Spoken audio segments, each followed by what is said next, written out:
we'll get somebody. My minister wants to tweet. You want to go there? Okay, great. I don't know. Andres? Would you all like to go from there or sit here, Pelian? What Would do you you like want to to talk go about? there? Okay, finance. Okay, not yet, Just the not yet, not finance. yet. And anything Not about yet. Ecuador or no? Afterwards. The finance. No, I just think it's better to go expectations there. for this call. Okay, all right. Later, As later, it later. says. Not yet, not As yet. it says, yeah. Okay, Okay, you may want to start. All right. They prefer to go there. okay. You're free to go wherever you want. If you want a roaming headset, the guy will give you one. If you want to move around, he'll give you a headset. You want a headset? Or are you gonna just No, stay? no, it's fine. Okay. All right. It's very hot up here, isn't it? All right. Melissa. Okay. I think I just turned it off. Turn it on. Good morning. Yes. Well, it's not. It's still almost afternoon. So morning, afternoon, mid morning. Hello. Welcome. We'll start in about 2 minutes, so just give you some time to settle in. Thank you very, very much for selecting to come to this event this morning. That's been organized by Third World Network and the South Center, and to which we are going to have some short presentation on expectations from the COP, from around NDCs, around finance and other issues. And then we will have some interchange among us and take questions from you for the developing country representative, as well as for NGO, climate justice oriented NGO positioning on the COP. So I am Mariama Williams. I'm with the South Center. The South Center is the intergovernmental research institution of developing countries, and we are based in Geneva, Switzerland. We work on a variety of issues, pretty much all the issues that developing countries have under negotiations, trade, climate, debt, any of the various issues. We support them by providing them with independent, objective information in their negotiations. And we also work with civil society, both North and South, as well as research groups within the South to help, again, build capacity and understanding and collaboration among the South. We work in the main with the collectivity of the South, in terms of the bodies in which they organize themselves, G77, the Africa Group in the WTO, our Africa Group here, and the various ways that we have of defending and projecting our interests as developing countries. We have on the panel, to my right, Ms. Mina Rahman, who is from the Third World Network, which is also a preeminent non-governmental organization supporting developing countries from the South in negotiation on a variety of issues, including trade and climate, which is our particular interest here. And to her right, we have Mr. Andres Morgro, who is from Ecuador, and he's the coordinator for the like-minded developing group of countries on finance. So he'll talk about what the expectations are regarding this particular very, very important thematic issue, which is kind of the lifeblood in many ways of a lot of the issues that we are tackling. And to my left, we have Pei Liang from China. He's the coordinator on NDC, the Nationally Determined Contributions for the LMDC, and he'll make a presentation about how LMDC sees that. And he's also open to taking questions on China's position and China's interest and position in this negotiation. And we hope to have Kolisa from South Africa. He's still over in the Bula zone, joining us to do likewise from Africa. So we're going to start now because we have short time and we have many things to discuss, and we also want to have some interaction with you. So Pei Liang has elected to go first, so he's going to start. So Pei Liang. Thank you, Mariama, and good morning and good afternoon, colleagues. And it makes me feel so happy to have such a frank dialogue with our NGO friends to explain some LMDC's positions and concerns and views on the expectation for this COP. As well, I'm from China, and I think there are lots of friends who are very interested with China, a very fantastic old country. So if you have any questions in the exchanging session, I'm also very willing to answer these questions. But as a MDC coordinator and spokesperson on the NDC issues, in this session, I will just make a few points to explain our rationale behind our position on the NDC issues, why the NDC should include all the elements of the Paris Agreement, and why the NDC will be differentiate between developing countries. I think, first of all, I would like to just share my views and my understanding. Sorry, I think maybe I should explain what is the NDC. NDC is Nationally Determined Contributions, which is a very famous term under the Paris Agreement. So I will just first to explain and share my views on my general understanding what is the NDC under the Paris Agreement. As far as we know that we adopt this INDC, the Intended Nationally Determined Contributions in Warsaw in 2013. And then we have the Lima Conference and we have the Paris Conference. And in the Paris Agreement, Article 3 and Article 4, there's the Nationally Determined Contributions, NDC, has been included as, from my understanding, as a key policy instrument for parties to implement their obligations and responsibilities under the Convention and under the Paris Agreement.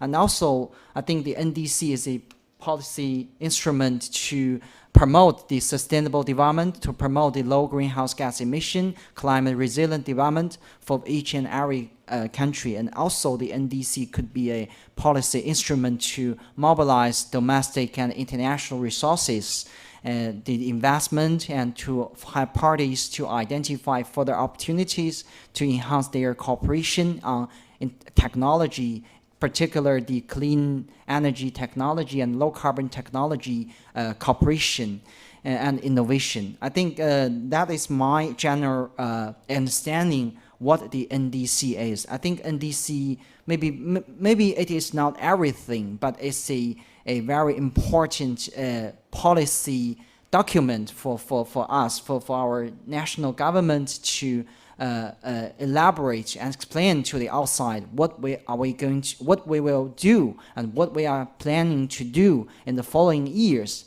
And also NDC is a very important, I think, a statement or document to demonstrate to the outside and for further to enhance the understanding for our NGO friends, for our business friends, for our academic friends to understand national government's domestic actions and policies and support on climate change. Since the NDC, the contribution is a comprehensive document, I think this is an innovative term in the Paris Agreement, in the Paris negotiation. I think my understanding of this innovative term is simply from the dictionary. I think according to my very limited language knowledge from the Longman Dictionary, there are three meanings of NDC. The first meaning is you provide something, some documents, some ideas to make something happen or make something success. I think that is a very essential part of the NDC. You provide some policy document to support the implementation of the Paris Agreement, to support make our global effort to combat climate change a success, to achieve our long-term goals on mitigation, adaptation, and means of implementation. And the second meaning from the dictionary on contribution is you make financial contribution to something. That is very clear. The contributions have the meaning of provision of finance or mobilization of resources. And the third meaning is you write some articles to some magazines. I think this is not quite close to our understanding in the Paris Agreement, but at least our NDC could be from, as an analogy, could be some kind of articles, documents, files written by the national government to the global magazine, which is on climate change, which is the Paris Agreement. According to this comprehensive understanding, I think it will make us easy to understand that the NDC should be very comprehensive. It's not a mitigation document or mitigation target. It could include both the target and the paths or the ways or the policies and measures to support the implementation of this target. And it should not be only a number on paper exercise. It should be a very useful document to mobilize the different resources and the technology innovation. Therefore, the NDC should not only a mitigation target document or mitigation form, but it should include all the elements related to the Paris Agreement, from mitigation to adaptation and to means of implementation. That's the first point I would like to articulate to express my general understanding of the NDC document. And the second one, we would like to explain to our NGO friends why the NDC should include not only the mitigation but also adaptation and means of implementation. I think there are several very concrete and practical consideration from the perspective of developing countries. The first perspective is to link the actions with the support. That is very fundamental because for developing countries, we need to know before we make any planning or decision for the following years, what will be the resources, the finance, technology, capacity building available in the following years. That is very fundamental for us to make this decision, to decide our ambition, because we are facing with the capacity constraints to quantify some target if there's no very specific information on projection of support. And I think that is very natural for our government to make this decision. We can not only count on our domestic resources to combat climate change, we have to get this international support from the outside. And the other one is that we have to coordinate and to allocate this support in different areas of sustainable development and addressing climate change, on mitigation, adaptation, on loss and damage, and on sustainable development, on food security. All of this are our contribution to the global effort to address climate change. Therefore, we need to ensure the NDC will have mitigation on one hand. It's okay, you carry on. Okay, I will carry on. And also the adaptation on the other hand, and maybe some other aspects such as loss damage and sustainable development. Only with this in this document, we can allocate the money, the resources in a balanced manner according to our national priority. That's why we need this comprehensive scope of NDC for the very pragmatic consideration for enhance our actions in the post-2020 period. I think if there's no very specific finance in the NDC component from developed country parties, our NDC will become some kind of air castle or some kind of catch-22 or Schrödinger's cat. We will not know whether or not we can implement our NDC in the following years, and we will not know the specific level of ambition we can do in the following years. That's the second point I would like to articulate why the NDC should include a comprehensive scope. It's not only because it's from Article 3 of the Paris Agreement, but also become very concrete consideration from the decision-making process in developing country parties' government. And the third point I would like to articulate is why we need to discuss the guidance for NDC on all the elements under under item 3 of the APA agenda. I think some parties will maybe some kinds of blame MDC colleagues to block the discussion on mitigation under item 3 of the APA. I just would like to make this explanation that we are not blocking anything related to mitigation ambition. What we strike for is to just discuss the features, information, accounting on all the elements under item 3.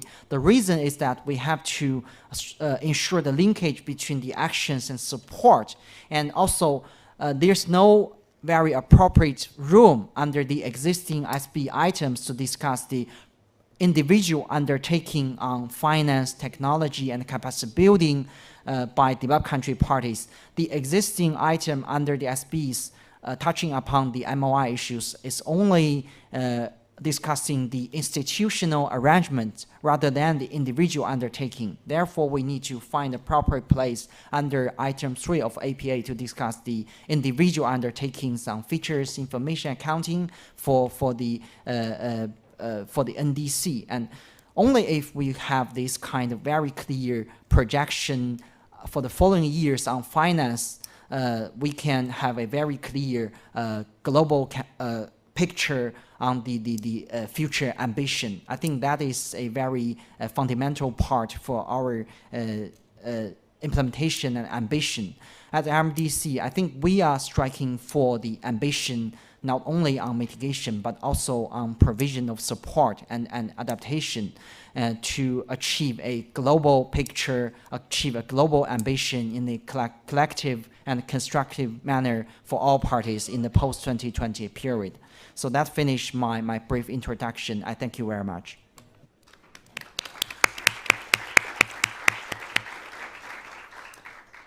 So thank you, Pei. I think it's important, right, that we contextualize the NDC and the Paris Agreement. I mean, it's important that we start from the position of recognizing that these are not things that dropped from the sky, that the Paris Agreement is not a standalone agreement that just emerged, that is part of a process since 1992, and the Paris Agreement is about implementing the convention. And all of the provisions of the convention still applies unless a party choose to leave the convention. And the Paris Agreement is like the Kyoto Protocol, another building block towards meeting the objective of the convention, which is to prevent catastrophic climate change. So the NDC and what we do here under the working group, the ad hoc working group on the Paris Agreement, APA, that Pei Lang mentioned, the NDC is an instrument, it's a tool, it's not an end in itself. And as a tool that implements the convention, it has to build on all of the other things. And developing countries still have all of the rights and entitlements of the convention, including the rights to finance, the right to transfer of technology, the right to their adaptation, because the convention recognizes that there's a historical responsibility for climate change, for the rise for greenhouse gas. Certainly it's exacerbated over the time, and we as developing countries are contributing and will contribute more. But the fundamental problem, why we're here, is a result of the industrialization of Western Europe, Australia, Japan, Canada. And that's the starting point. And therefore, the obligation is for them to take on the responsibility that they agreed to in 1992 and have reaffirmed in every COP that I have been to, and to meet the finance and to ensure that adaptation commitments, that adaptation obligations that developed countries have arising from the impact of climate change are being able to be addressed. And in my particular region, I'm from the Caribbean, we know we just recently had all of the horrendous storms that have devastated Barbuda and Dominica and other countries, Cuba, and also Puerto Rico and so forth. So that we have to adjust. We have to do adaptation. In many cases, we have to do loss and damage. So we can't have an instrument that's sterilized, that simply is about mitigation and does not provide us with all the other things and that we have under the convention. So I think it's in that context that I'm hearing what Pei Liang has said, and he could correct me in the context of the discussion. So the three meanings that he derived derived from the dictionary about providing, making a plan, a policy document, financial contribution, in particular the first two. And also the explanation about why it is important that the NDC and how we formulate the rules and the process for developing the modalities and guidance must include and must be very comprehensive, is very critical for developing countries in Africa, Asia, and Latin America, that it includes those. So the guidance for NDC under item 3 must include all these elements in a very comprehensive and balanced approach. And I will stop my preaching there, and I will turn over to Andres, who will talk about the one aspect of the means of support, which is that continuing a part of the convention, which was in Article 4 of the convention, which again is reaffirmed in Article 9 of the Paris Agreement, which is again the obligation towards for finance and the specific quantification, because what the convention didn't do was give a quantitative amount or any guidance as to what that amount would be, other than it should be based on the needs of developing countries. So developing countries, as we know, in 2009, articulate a goal of mobilizing $100 billion. And the Paris Agreement has reaffirmed that up to 2025 and said that that should be the bottom line for building up in long-term finance. So those things have to be part of this discussion. We can't have an artificial barrier that simply talks about NDC mitigation without talking about the financial commitment. And if you've read any of the literature looking at the NDCs, you'll know that the NDCs, many of the NDCs, have an aspect of it about what developing countries will do or can do out of their domestic resources and what they can do with international support. And the assessment of the costing of NDC, despite all the methodological issues, different time periods, different exchange rate, and so forth, really is roughly about $4 trillion. So we know that the $100 billion is very, very minuscule. But even that, we need to have the commitment spread out about that. So I'm going to ask Andres to really address the finance question. As I said before, he's the coordinator for finance for the LMDC. All right. You. I'm going to go to the podium. Yeah, you may. Feel free. They even have a walk-around mic if you'd like to be mic'd. Thanks. Is this on? It is. All right. Hopefully, my coming to the podium will help you wake up. I know it's a long way from the Bula zone. It took me like 40 minutes to get here. Hopefully, that doesn't mean that you won't go to the Bula zone, because one of the objectives of my presentation is to encourage you to go to finance negotiations, listen to what the groups are saying on finance, put some pressure on them, put some pressure where you see wrong things being said, support things that are right from your perspective, and hopefully give you a context as to what are the most important finance negotiations that will take care during this COP, that will happen during this COP. Now, Mariama Williams from the South Center has just given me a great context and great background to what I'm going to say to you. So hopefully my presentation can take a little longer without I have to strike all of the context that I was preparing for you, but that's good. My name is Andres Mogro. I work at the Ministry of Environment of Ecuador. And as Mariama said, I'm coordinating financial issues for the like-minded developing countries. And I'm also the lead finance negotiator for Ecuador. Thank you very much for the South Center for inviting us to participate in this side event. I'm very happy to see that we have a full house. I will try my best to do a good time management. I know I have 15 to 20 minutes. Now, on financial issues, I think Mariam has given a very good background as to why finance is important. And it's not an issue of getting money for the sake of getting money. I don't like the word money. Resources is a bit more comprehensive. Resources, because they encompass the issue of technology development and transfer, of the development of endogenous capacities, capacity building, and so on. It's not just an issue of financing for mitigation. Sadly, I would say, after the adoption and the entry into force of the Paris Agreement, negotiations are focusing very much on mitigation. That's a good thing, because we recognize that we need to keep the global goal, the global temperature rise below 2 degrees or 1.5 degrees Celsius. That's good. But that doesn't mean that the only thing we need to finance in the convention or under the Paris Agreement is reduction of emissions. Now, the focus of the discussions the last years has been very much to pinpoint which countries are emitting the most right now, forgetting what Mariama said, issue that the concentration of CO2 emissions in the atmosphere is mostly linked to the industrialization and to historic emissions. So there's a very big difference there between development needs, the stages of development at which we're at, and what each country needs to address climate change, not just to mitigate emissions, but to address climate change comprehensively. Now, having said this, I think it's good to pinpoint that all COPs, all the COPs that I've been to, which aren't as many, this is my 6th, all the COPs that I've been to are finance COPs. That's what I've heard, but very few have managed to actually deliver something. Now, there are COPs that end up adopting a roadmap or a pathway or some sort of finance mechanism, but that is not really negotiated, that is mostly high level or political outcome, but we haven't really seen the specifics that are needed in finance.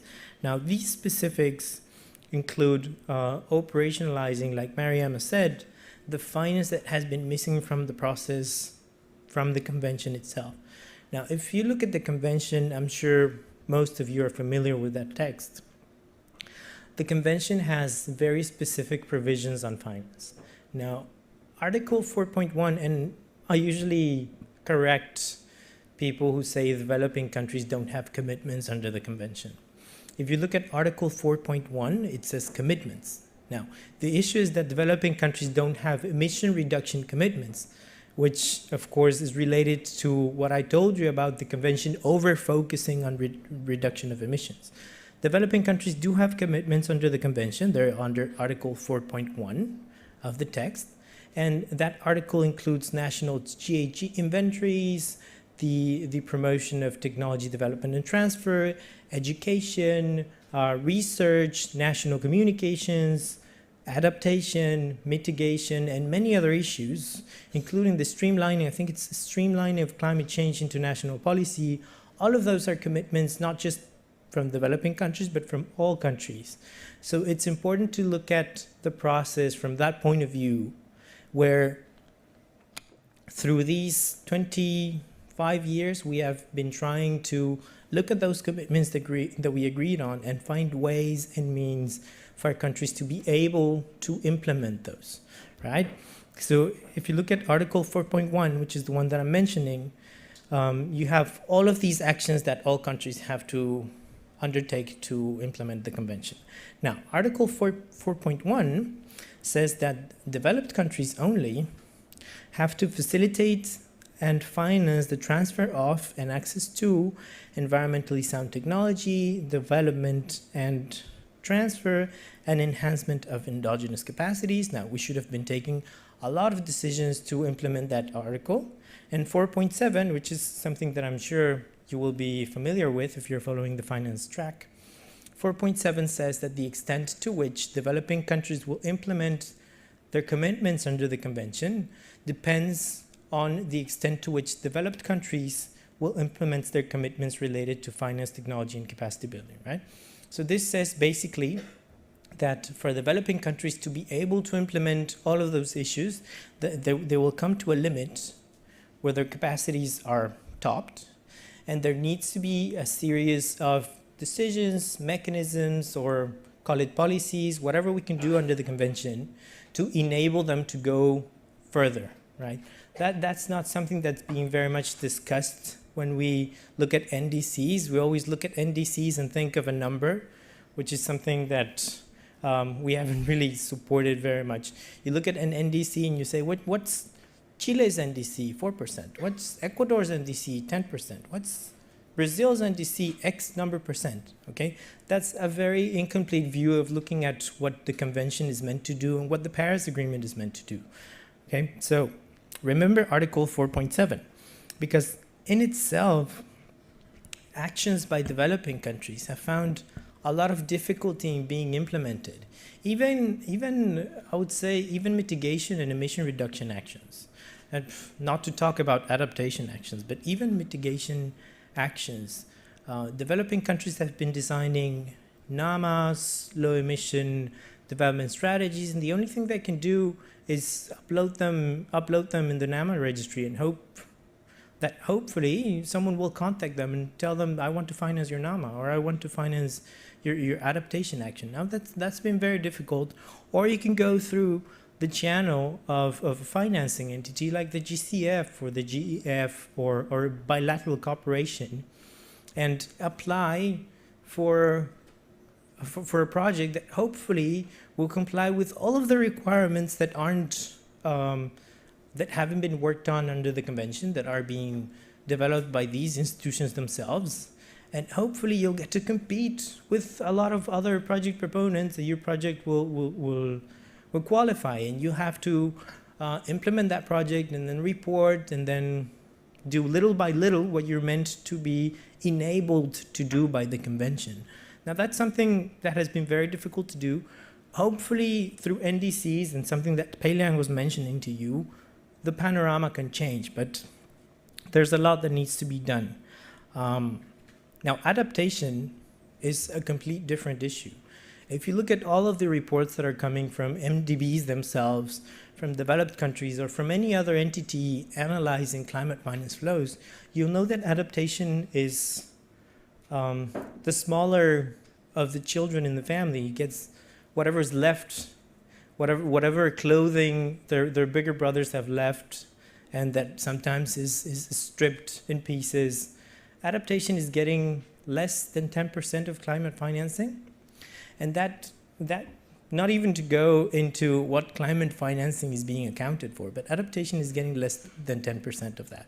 Now, how do we enable developing countries to address their needs? Because remember that we all have different needs with respect to climate change. So you can't really ask an island or a least developed country to focus their adaptation, their climate action. They're implementing the convention and the Paris Agreement in reducing emissions when their emissions are very marginal, when what they're facing is the adverse effects of climate change, extreme weather events like the ones that we've been seeing this year.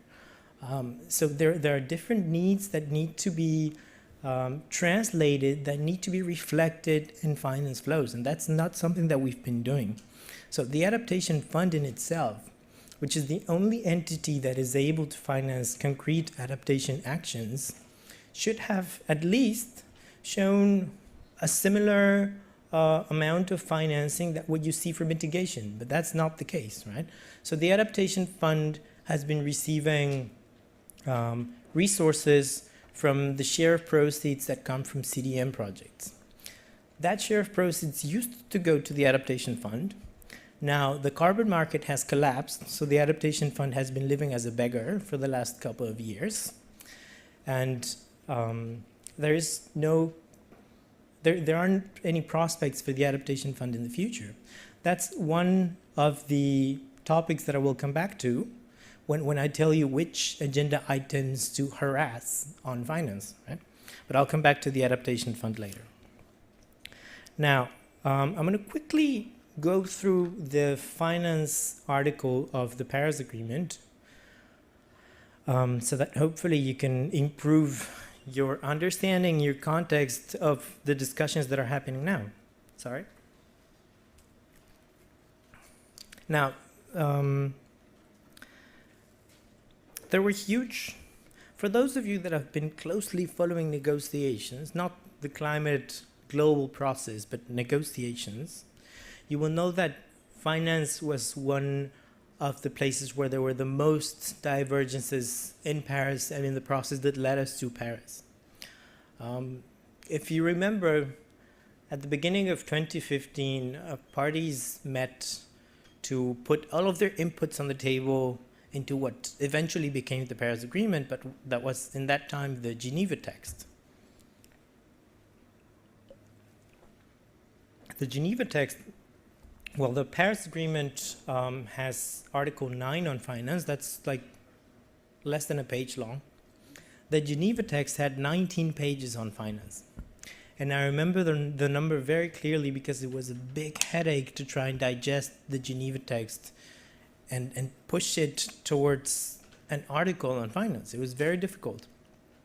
If you want to look at what the positions were, what the very divergent positions were and still exist on finance, even though we have agreed to the Paris Agreement, look at the Geneva text. Look at those 19 pages, those horrible pages with thousands and thousands of brackets everywhere. You will see that there are very ambitious proposals coming from developing countries saying this is what we need to implement the financial provisions of the convention. And there are proposals that go the complete opposite way, right? I'm not saying that those weren't good proposals. I'm not going to say they were bad either. But there were proposals that somehow tried to evolve the financial landscape into recognizing that there aren't as many needs on climate change as there used to be, that countries are in a different position and shouldn't be as eligible to receive financing, or that countries should begin acknowledging their responsibility on CO2 concentrations and should mitigate without being liable to receiving resources. Now, it was a difficult issue, but now that we've agreed to the Article 9 of the Paris Agreement, you can see that there will be tiny differences from Article 9 and from the provisions that I was telling you about from the convention. The first difference, I would say, is there are no country classifications, right? The convention used to have annexes. So you have Annex 1 with developed countries, non-Annex 1 with developing countries, and you know who should provide financing to whom. Now you have the wordings of developed and developing countries, and we have heard the argument that since there's no list as to who is developed and who is developing, we're not really sure who is committed to what. So that's a difficult issue, but Article 9 establishes that developed countries shall provide financial resources for developing countries in continuation of their commitments under the convention. Now, negotiators are very picky, and there used to be a comma in that 9.1. It was developed countries should provide financing to developing countries, comma, in continuation of their commitments under the convention. Now, that comma was deleted at the very last second. So it kind of reads weird. It says developed countries should provide developing countries with financing in continuation of their commitments under the convention, and it kind of reads like financing should be provided to developing countries so that they can continuate their commitments under the convention. Right? So in any case, I think that it's Article 9.1 is a fairly good context anyway, after which several follow. 9.3 says that these resources need to take into account the needs and priorities of developing countries. Now, this is where I'm most critic of what's been happening in the last few years and what is happening in negotiations right now. We don't see an appetite to have financial flows take into account needs and priorities. Because what happens in developing countries, what has happened in our case, is when we want to do a project on climate change, we address the needs, the circumstances, vulnerability, sectors, and you see where you have to do what kind of intervention. But the truth is, if you create a project in that, it's going to be very difficult to find financing without first approaching sources, be it providers of climate finance or these funds, and seeing what they have appetite to finance, right? So You ask them what they want to finance, and they will tell you, we have this program, we have this mechanism, we have this window. And in that window, you will see the types of things that you have to do. So it kind of works the other way around. It's difficult to have financing address your needs, but projects and the needs that you address kind of have to fit into what there is appetite for. Now, that is one of the things that needs to change with the Paris Agreement. Developing countries are embarking upon a series of efforts to evaluate their needs and to assess their needs for climate change. Now, this might not be as ambitious in terms of emission reductions as it could be, but it will obviously address adaptation issues, capacity building issues, and those are the things that there isn't any appetite to finance.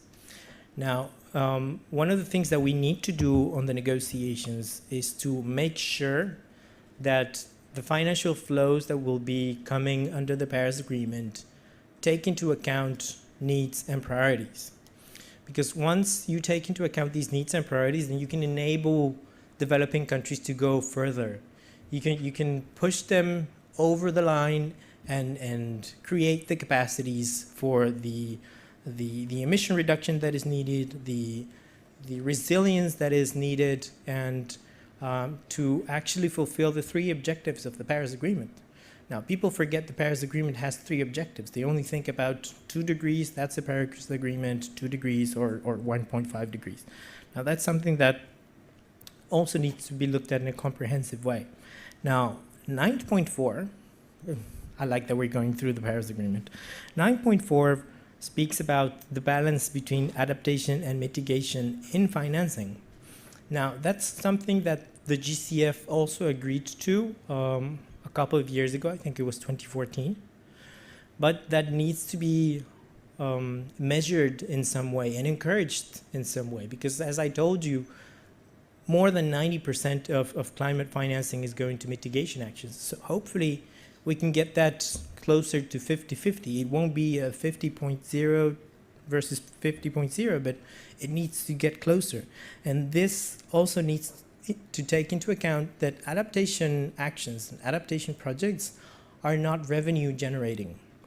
So it's difficult for an adaptation project to take on a loan, because you'll eventually have to find financing to pay that back. And then the issue comes of if you take a loan and you have to find financing for that to pay that loan back, then has that really been climate finance provided or mobilized? Is that just something that you then provide back or mobilize back when you're paying back your loan? So there's an issue there between adaptation financing and the need for public resources to be provided, not mobilized. There's a very big difference between the provision and the mobilization of resources. I've been told I have 5 minutes. I'm not even half in my presentation. You can ask me questions if you need more details. I will jump to the most important work streams for COP23, all right? Now, there are a lot of things that you need to harass if you want to push a good finance outcome for this COP. The first one is long-term finance. Now, the long-term finance discussions were contextualized to discuss the 100 billion goal. Now, the 100 billion goal came as part of a political process in Copenhagen, but that doesn't really have a technical background as to where this 100 billion, why 100 billion, why not 200, why not 50, right? So it was a very political decision, and there's a backdoor behind it. It's a commitment to mobilize 100 billion. It's not a commitment to provide. So when, as a developing country, you ask for financing from the GEF, for example, from the GCF, they're doing the same thing. They're going to ask you to provide a co-financing ratio. Right? So for each dollar that I will give you as the GCF or the GEF, you need to prove to me that you are putting $6 in exchange, right? So if you want a loan or a grant of 50 million, it's a 250 million project, and you have to find 200 million on your own. And when I count for the finance that is being mobilized, I've mobilized 200 or 300 million by providing 40 or by providing 30 or 50. Right? So the commitment to mobilize is very easy to implement. It will be very easy to account for 100 billion. And if you look at the reports that have been coming in the last few years, they keep increasing the amount as to how much has been mobilized without really increasing the provision. Okay, so that's difficult because the mobilization includes co-financing, it includes loans, it includes export credits, guarantee mechanisms, taxation policies, and there's very little financing that's coming to developing countries. Now, LTF discussions, long-term financing discussions, are understood by some as having finished because we're nearly in 2020, but by others, this is the space where we can have developing countries address their needs, assess their needs, and calculate setting up a new climate finance goals, which is something that the Paris Agreement needs to do. I'll take 2 more minutes to finish. Now, GCF issues, Green Climate Fund issues, need to be also addressed in this COP. For those of you that have been following GCF executive board meetings, you will see that last board meeting, there was a couple of projects that were rejected from developing countries with the argument that they're middle-income countries, which is not a classification that the convention recognizes. But if you look at any report, you'll know that most of the world's poor and the world's vulnerable live in middle-income countries. But since we're middle-income countries and we're being told that, Ecuador is being told this, since we're middle-income countries, the Secretariat understands we are not eligible for grants. So we can only take loans from the GCF now, which brings the question as to whether a loan should actually be counted as climate financing, as the provision of climate finance. Now, GCF issues need to be handled, and 2 more issues you need to harass. The first one is SABSTA Agenda Item 12 on modalities for accounting of financial resources that developed countries have to report under Article 9.7 of the Paris Agreement, because this is one of the agenda items that needs to decide what can be and cannot be counted as climate finance, what is reported via multilateral channels, bilateral channels, and what are the considerations behind this reporting, because it's easy for anyone to present a report saying I've mobilized 100 billion or I've mobilized 20, because it depends on what you count and what methodologies you're using for that counting. So that's the issue of modalities needs to be settled.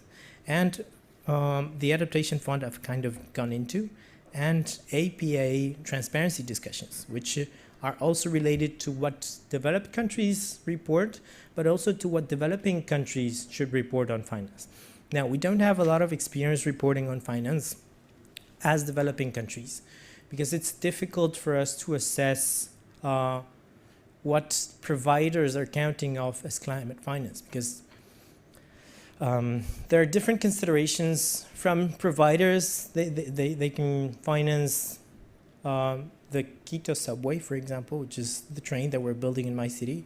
They can finance the Quito subway and they will tell their reports or their co-financers this is climate finance. But if Ecuador doesn't understand that as climate finance, we won't calculate emission reductions. We won't calculate the improvement of resilience, then it won't be reported back as climate finance, because there needs to be either a percentage of that financing for the calculation of those results, or an additional amount for the calculation of those results, and to project those results into reports. So APA transparency is related to what developed and developing countries report, and hopefully it will help us assess whether needs and support are comparable and commensurable. That's something very important. I will leave it at that, and I'm open to questions, if you will, afterwards. Thank you very much.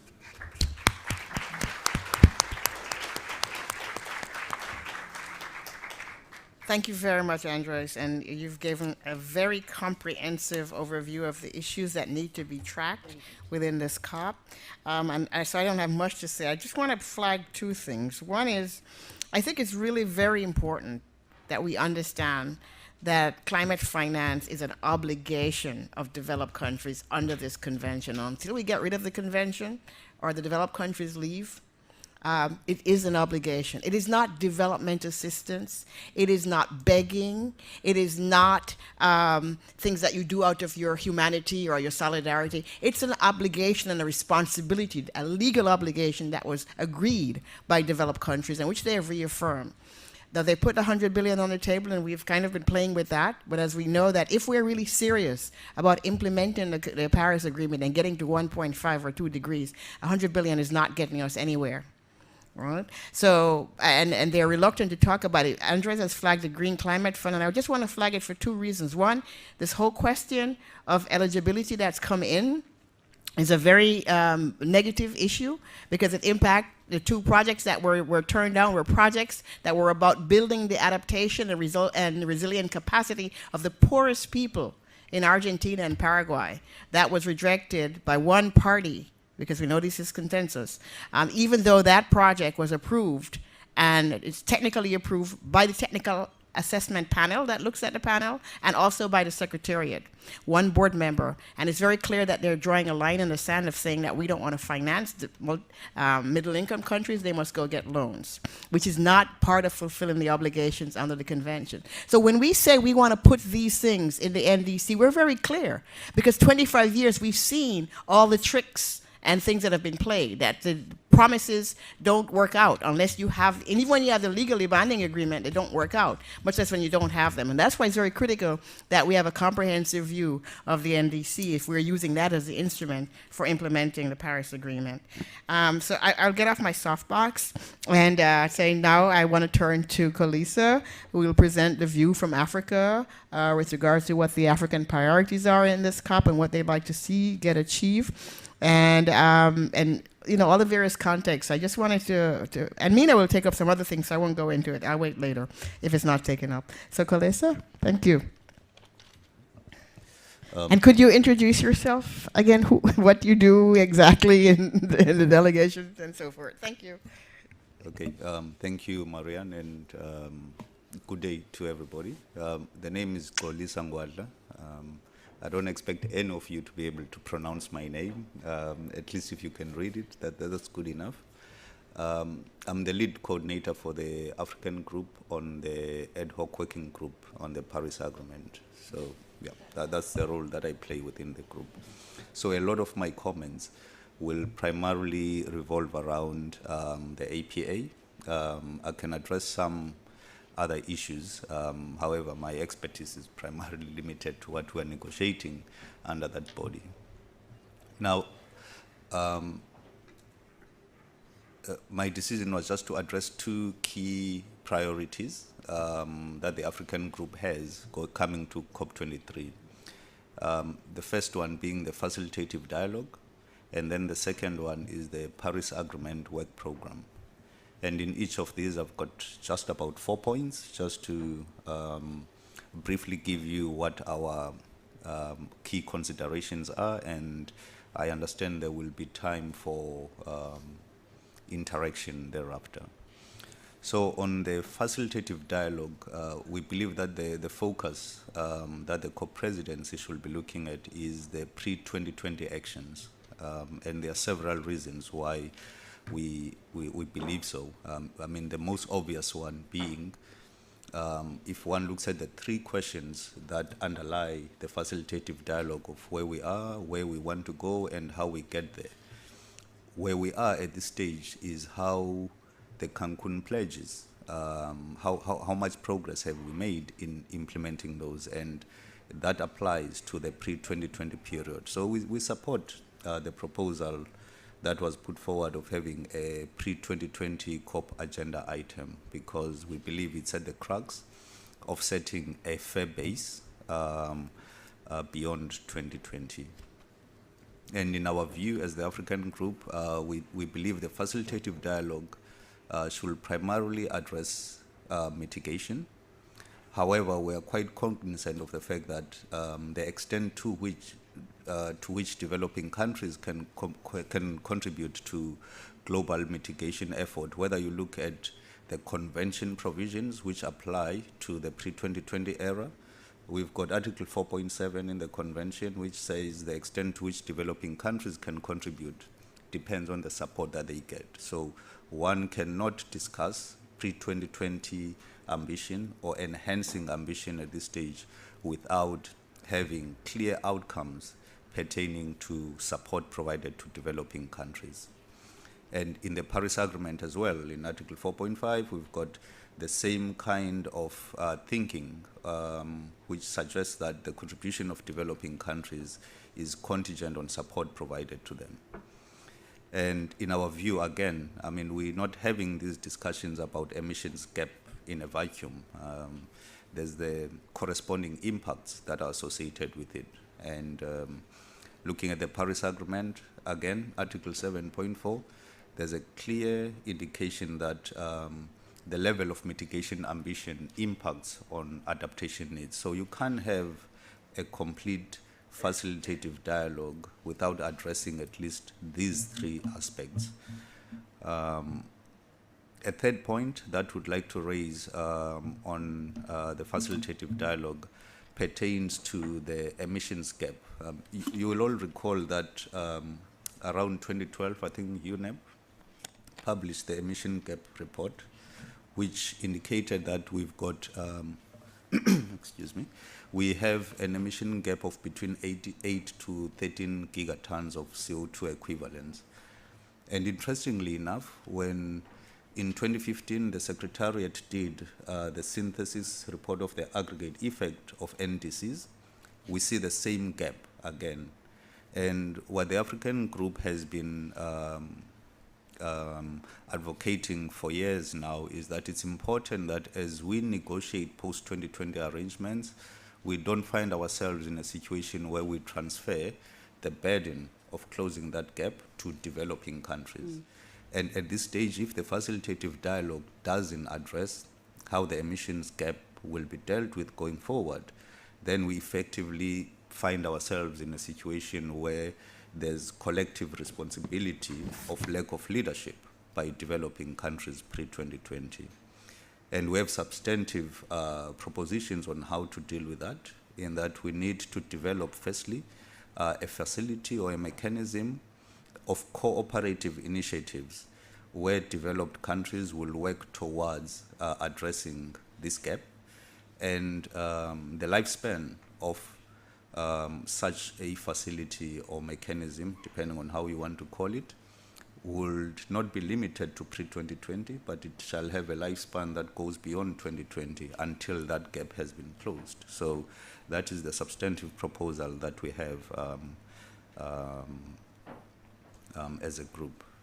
Now, to move on to the second priority, which revolves around the Paris Agreement Work Program, our first concern is on how we arrive at a negotiating text, because we are of the view that we are running out of time. By December 2018, we need to have something substantive on modalities of implementing the Paris Agreement. And in so doing, at this stage, we only have what is referred to as co-facilitator notes. These notes, we like them in the sense that they present outlines that have been engaged on with parties, and they reflect some of the views that parties have put forward. But the only limitation of them is that they are prepared by co-facilitators at their own responsibility. So they, in their current format, cannot be the basis of negotiation. So it's important that the APA co-chairs put forward elements of that negotiating text such that it can have an opportunity, or there is sufficient time for parties to make their inputs and ensure that as we embark on our negotiations in 2018, we've got something that is party-owned and something that will indeed reflect views of parties by December 2018. A second concern on the Paris Work Program is how we achieve balance across the APA package. So this suggests that it's not only issues that are being dealt within the APA agenda items, it includes those aspects addressed under the subsidiary bodies as well as the COP. and how we understand as the African group the concept of balance, because it's not rhetoric of saying developing countries always say we want balance, but we know that in any multilateral decision, if you have sufficient detail or the level of specificity, the granularity by which you express a modality leads to better take-up. It's easier to enforce that than something that doesn't have that level of granularity. And if I was to just take an example, a simple example, in Lima, when we were negotiating the issue of NDCs in terms of what minimum information will be contained there, paragraph 14 of that decision listed some types of information that need to be communicated in respect of mitigation. For adaptation, there was no information, all right? It's only in the Paris Agreement that we've got some elements of the information that will be contained in adaptation communications. So if you find a situation where the level of detail, specificity, and granularity is not the same, then you lose balance. So that's one of the issues that as the African group we believe this COP should seek to redress, both in terms of its conclusions of what work needs to be done in the run-up to December 2018. Evidence of the lack of specificity on issues that are important to a lot of developing countries, including the Africa Group, is also evident in the mandates that were given to the Adaptation Committee and the LEG. I think it's the Least Developed Country Expert Group, that's the full name. In that, as an example, they had a mandate of determining needs or methodologies of communicating needs of developing countries in respect of adaptation. The mandate that they were given was quite vague, to a point where the outcomes or the report that we are going to be getting from the LEG, in most instances it says we can't do anything about it. It's precisely because there were a lot of unresolved political guidance that was provided in Decision 1CP21 in terms of what they need to do. So we need to find a redress of how those issues ensure that by the end of 2018, we've got a comparable level of detail across different issues. Now, my last point under the Paris Agreement is in respect to Article 9.5. You will recall that in the APA agenda item, we have agenda item 8, where there are issues for which there's no consensus of them being agenda items in their own right.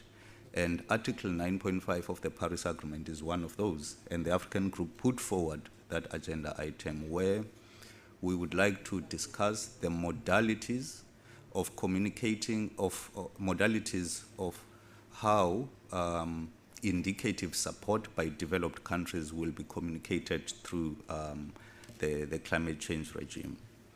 And parallel to that, because the narrative that you will hear is that we're already addressing this in agenda item 10F of the COP, but there's a clear distinction here. Agenda item 10F is on the process to identify the information that will be communicated. It's not an agenda item that discusses the modalities of communicating that information. Now, if you look at the structure of the Paris Agreement, starting from the communication, whether it's an mitigation communication in Article 4 or an adaptation communication in Article 7, or this specific communication, there's obligation of conduct that cuts through all these. And if you move further now and look at the compliance mechanism, the compliance mechanism is structured primarily to address compliance with regards to obligations of conduct. Now, if you don't have modalities for communicating this information, there's no basis of enforcing compliance with regards to the communication of support that developed countries need to support. So that is the basis of the pushback that we're experiencing in this regard. And in our view, if this issue is not addressed, we'll end up with an agreement, or we'll end up implementing an agreement that has compliance that only applies to developing countries. because it is us who don't have the money and sometimes the technical capacity to provide the information that is required. So if there's no obligation with regards to the modalities of communicating this support, we call it, as the African group, the biennial communication of indicative support, because we see it as a finance NDC. I had my colleague Pei earlier on making reference to Article 3 around the comprehensiveness of NDCs, but in our view, you've got your NDCs, which can have a mitigation and adaptation component that's provided in the Paris Agreement, and we've got also this ex-ante information in Article 9.5. And in our understanding, that's how we can operationalize the call by developing countries to have an adaptation a finance component of NDC. So this is something that is very important to the African group. So this is my last comment with regards to the Paris Agreement. So just by way of summary, for us, COP23 is quite important to establish balance. And if we don't achieve steps that take us towards that balance through decisions or conclusions at COP23, we de facto find ourselves in a scenario where we'll have imbalanced modalities of implementing the Paris Agreement. Thank you, Maria.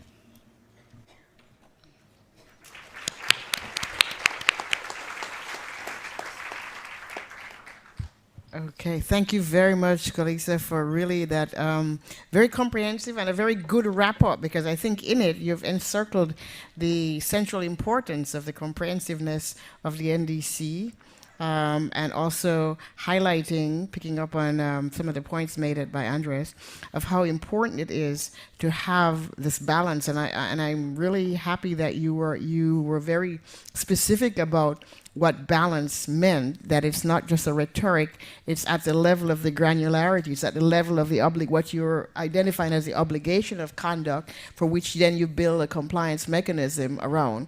And that if we are not dealing with that, then at the end of the game, what we'll have is an agreement where the compliance is only about developing countries and not undeveloped countries.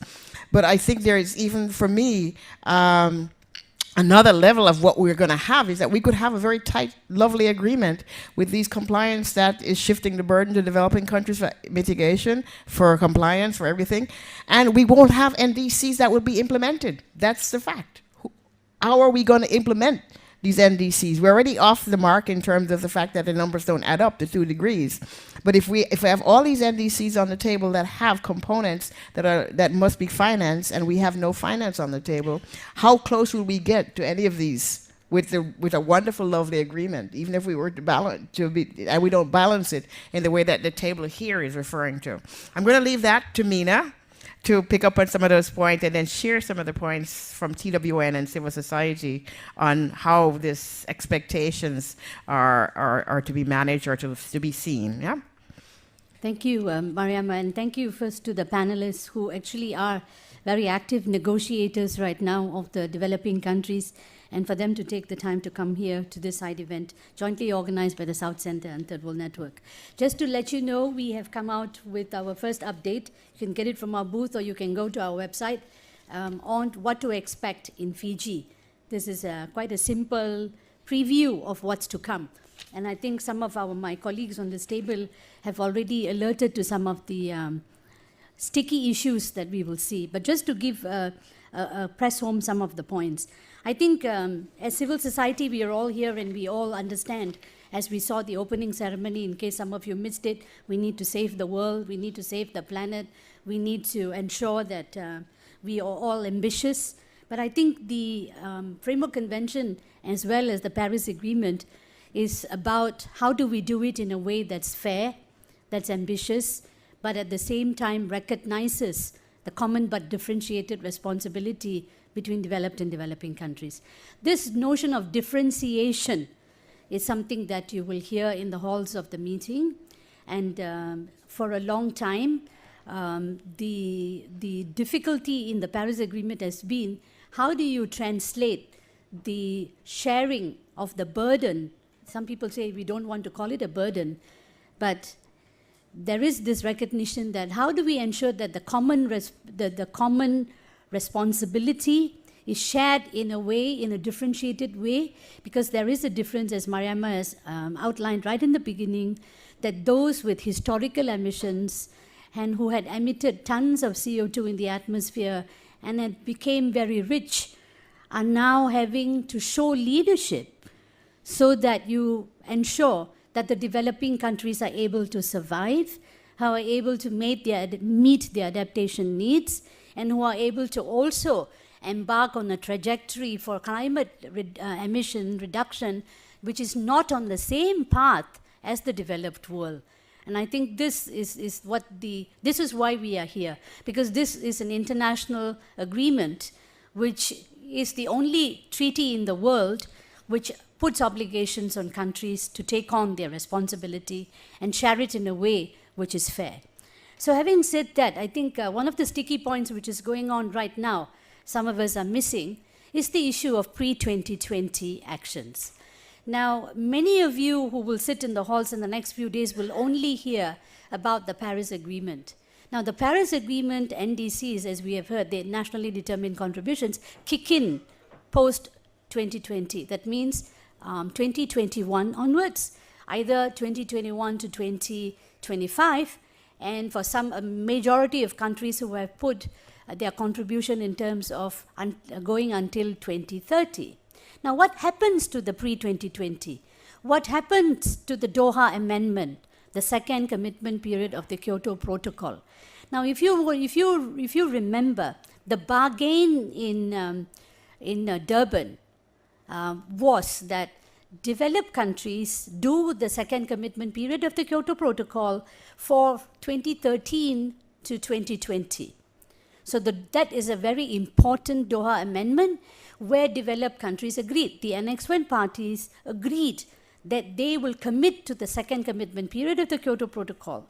And then they also agreed that by 2014, they will revisit their ambition. Now, what it says shall revisit. If you're a lawyer, shall means you shall. Yeah. Now, what's happened to the Doha Amendment? Paris Agreement was ratified in super fast time.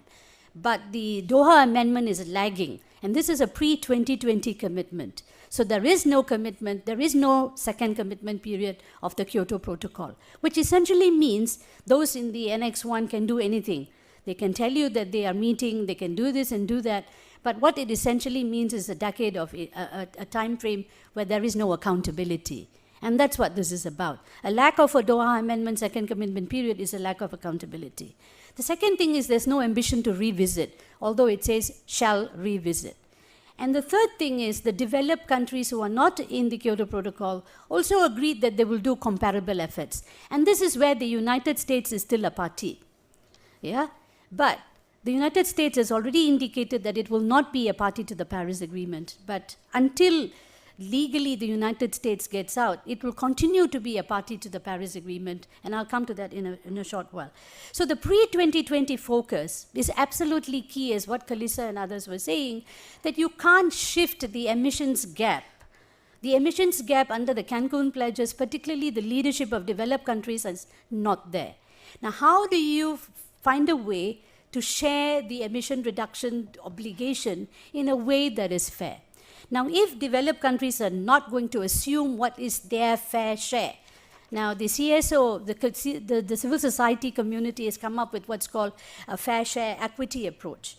And they have very clearly indicated that if you looked at the Cancun pledges, and even if you look at the Paris Paris contributions, developed countries are far behind doing their fair share.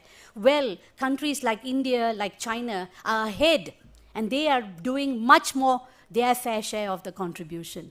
So we must not forget to keep this in our radar screen. Who is playing unfairly and who is not showing the leadership that is required as agreed under the convention and as well as in the Paris Agreement. So the pre-2020 is absolutely key. Now, there is no agenda item which squarely focuses on the Doha Amendment, the revisit, looking at whether developed countries are actually enabling implementation of developing country actions in the pre-2020 timeframe. This is why the like-minded developing countries introduced this agenda item.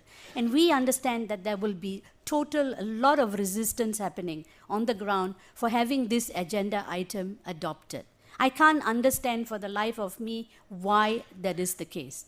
Because the only reasoning I can understand for resistance to come is that parties, the developed country parties, don't want to have any way for us to hold them to account to what they agreed pre-2020. So this pre-2020 fight is very important.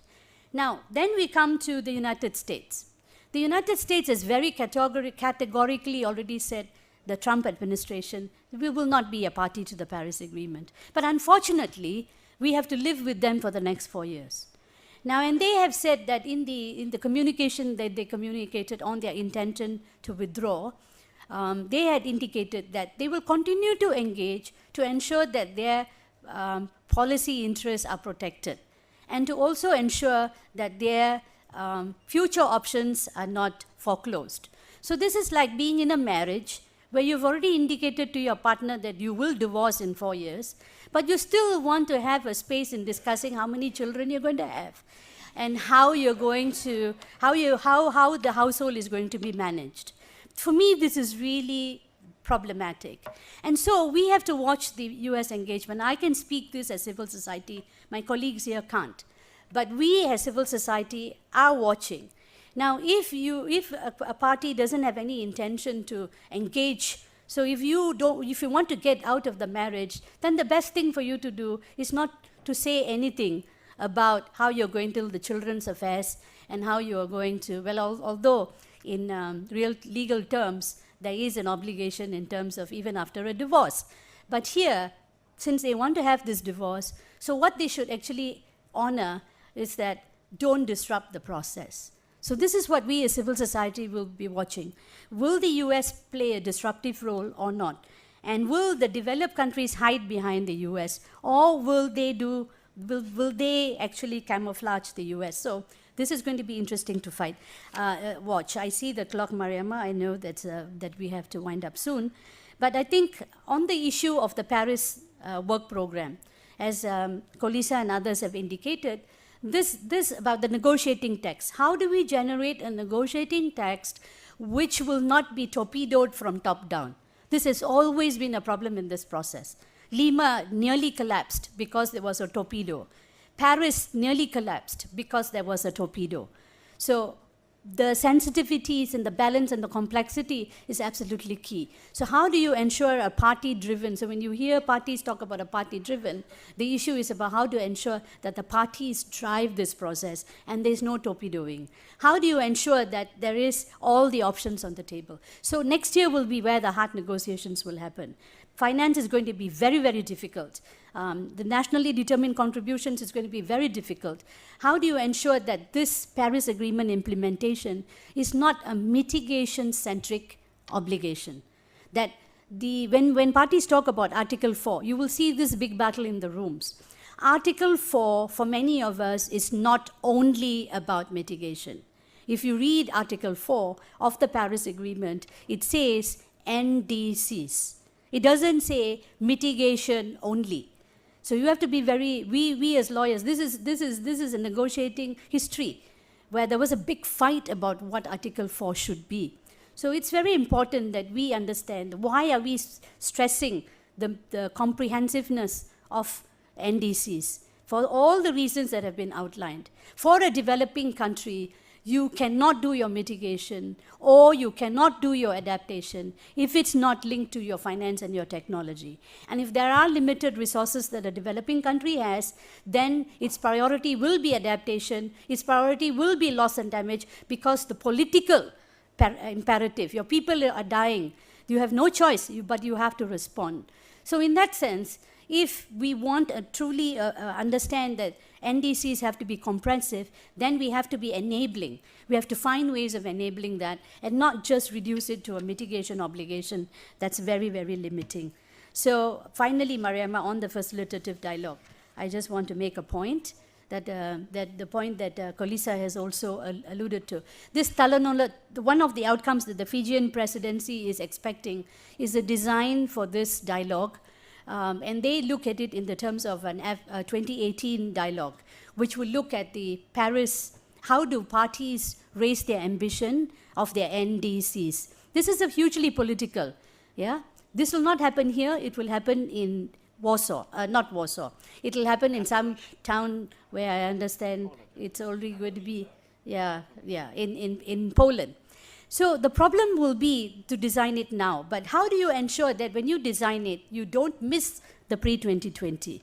Because we've already seen that the emissions gap is contributed by a pre-2020 gap, not only on emission reductions, but also on finance. How do you not carry that forward, where you have US not a party, where you have the DOMA amendment not ratified? So this is a shifting of the obligations on developing countries. So how do we maintain that continuity of the pre and the post? And how do you make sure that it's done in a fair way? And we as civil society have a responsibility. It's no point talking about... And I'm going to have to ask you to stop. Fairness, yes, Mariama, in all fairness, what has to happen is that we have to deliver whatever outcome which is just, equitable, and it's fair. And that without fair shares, there will be no solution to the problem that we are seeking. Thank you. So thank you very much, Mina. Thank you to all of the panelists. And I think Mina has been very good at tying together everything. So I'm really going to put it to you now. We have very short minutes. So take questions. There are 2 mics on 2 sides of the room. And someone will also bring it to you. So could I get a show of hands of people who would like to make intervention, either on the technical aspects or the politics or the experience or the priorities of Africa, China, LMDC broadly and specifically? Yes? I can't see very well over on that side because the light's in my eyes. So if you are really asking a question, please put your hands up very high. And introduce yourself. And introduce yourself, please. Nope, no questions? No, okay. Are you sure? Yes, madam in the room. The mic is coming to you. And please again, identify yourself and to whom you're asking the question. Yeah. No questions, we'd like to say the other issues also. My name is Tarhas Hegos. I'm representing Sierra Leone and originally from Eritrea, and I'm a consultant from Gender Watch. The question is actually to everybody in the panel. The core issue seems to be finance. And what is the point of having this further negotiation? It's for me, it's a waste of resources, as you said it.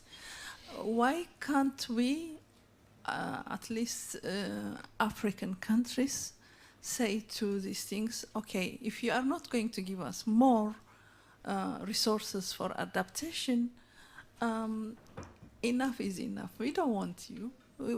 I mean, like, you know, the amount of money that is wasted on this negotiation could be used for implementation. You know, it's time for us to implement and execute. Yes, I get your point. Yes, that it is this time for action. I think everybody's been saying this is time for action. Time for action. For us to take actions implementing. and implementing, and that needs support. And if the support is not forthcoming, why are we still talking? I think that's what I'm hearing. Anyone wants to take it? Any other questions? Not, they can. Yes. Okay. So, and then you can expand on your points. Whoever decides to start on it, who would like to address this question of why continue the discussion and ongoing if we're not going to talk seriously about the concrete way of elaborating actions. Yes. Everyone in the panel is looking at me, so I'll try to respond to your question. I think in a multilateral process like the one we have here at the UNFCCC, it's very difficult. I would say it's impossible to enforce any country to implement their commitments that they have undertaken or the provisions that we have agreed to. So it's impossible even for us to demand developed countries to take the lead in mitigation ambition and it's been very difficult to push them to provide the financing that they've agreed to provide. So while it's impossible for us to reach into their pockets and implement what needs to be implemented, I think the convention does, and the negotiations do provide with useful provisions that are pending, that are not existent, like the ones that I mentioned, the ones that were also mentioned in the panel, in terms of what is being counted for as climate finance, what needs to be reported, and what are the considerations behind those reports, especially on addressing the needs of developing countries, because otherwise, like I said, you will be the one that needs to act to financing instead of financing acting to you. So I would expect this process to bring that into the attention of everyone, but it's difficult because I know the focus of everyone is emission reduction ambition and the gap and where we are and what do we need, and raise ambition in terms of mitigation only. So I would expect everyone to think like you do in saying finance is what we need, and finance is the concrete action that we need. And reports from multilateral entities have not been focusing on this. They've been focusing on the emission gap. But the emission gap will not be closed if we don't have concrete finance, like you said. Okay, we have one more intervention from Pei Liang. Just a quick points on this question. I think that question is very interesting and very valuable, which is related to the cost effectiveness of our process. I think at least I can concur with this sense, although I cannot find a way according to my very limited experience in this negotiation. But I think at least I would like to concur with the sense that what we need here is not just a number on paper's game or text on paper's game. What we need is, for developing countries, including China, we need real ambition. The real ambition linking with our sustainable development, linking with our daily life of our people, and linking with our domestic decision-making process. What we need is just not calculate or estimate the emission trajectory projection on the paper or adaptation needs on the paper. What we need is trying to find some concrete way to link the actions with the support, link our negotiation with our domestic actions.